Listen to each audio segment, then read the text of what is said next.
Hi guys, good afternoon. Tara po, mag-milk tea tayo.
Hello po sa mga supporter, mga kabinsor dyan.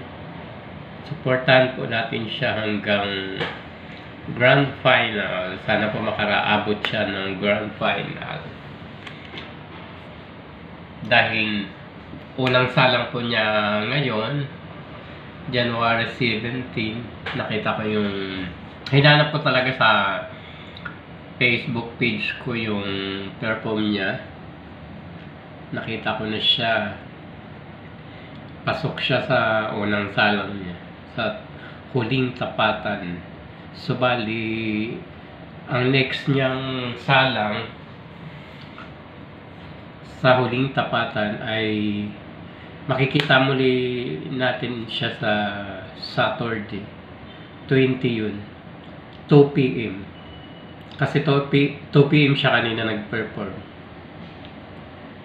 Ayun, babalik pa siya sa Saturday, second salang niya, o baka sa second salang niya mayroon na siyang kaduwit, maglalaban-laban sila. Kaya guys, yung mga hindi nakapanood ng video niya sa unang salang niya, yan, shinare ko lang sa inyo. Hindi kaya hanapin nyo siya sa kanyang page, Binsor Dumasig. I-click nyo lang yun. Makikita nyo yung mga video niya doon.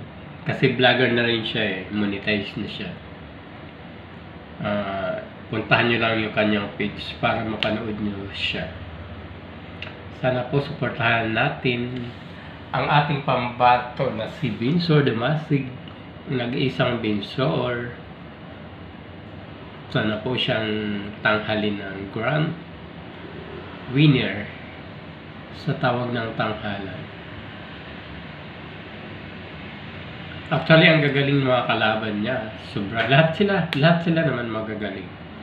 Kaya lang, syempre siyang pinaka-bata doon. Excuse. Kaya sana po siyang mapili ng judges. Siyang tanghaling grand winner. Supportan po natin siya, guys.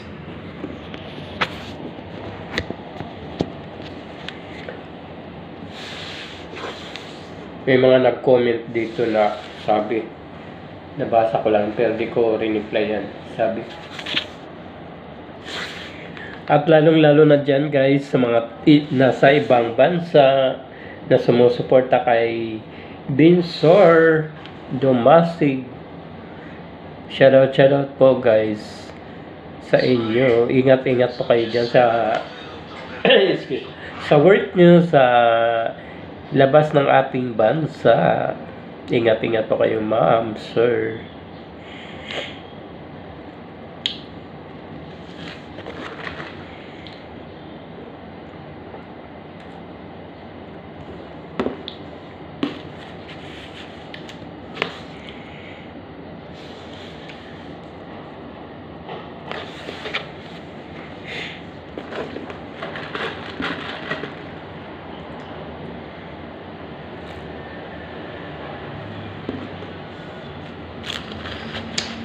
Okay guys, thank you for watching sa ating video. Share ko sa inyo yung kaganapan kanina sa unang salang ni Binsor. Bye bye guys.